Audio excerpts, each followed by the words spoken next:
Do you love feeding your chickens and feeding birds in your yard? One thing that they all really like are mealworms, which are kind of gross, but for people who aren't grossed out by the worms, they can get expensive if you're buying them a lot, especially the freeze-dried mealworms for your chickens at the feed store.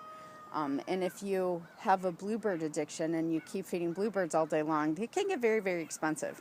So for those of us who like to do things ourselves, mealworm farming and raising them is really not hard if you've got just a little bit of patience and can deal with the gross.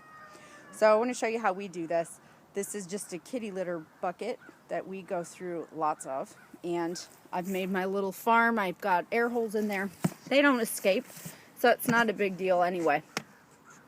And you can get your mealworms, your initial ones, from, I don't know, our feed store has them. Any bird store will have live mealworms. You can also buy them online. But you just need a few things to get started. And you can use bran meal. There's a couple different things you can use for bedding. We use bran here, and they will just chew that down and eat it. And I feed them potato slices. I put potato slices in every so often so that they can have moisture. And when you put your mealworms in there, after a while you're going to start to see them in their, I guess it's called a pupa stage. This is a mealworm if you've never seen one. Get one out. This is a big mealworm, and they'll crawl around in there. They start very, very small, and they grow as they go.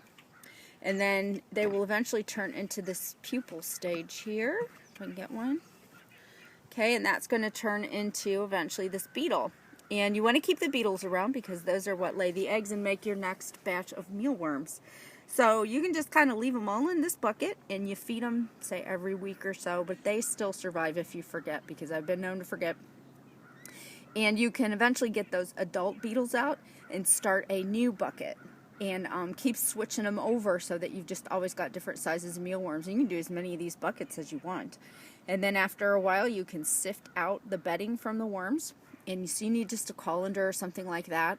And it's very easy. And you've got a whole endless supply of mealworms to feed your birds and to feed your chickens.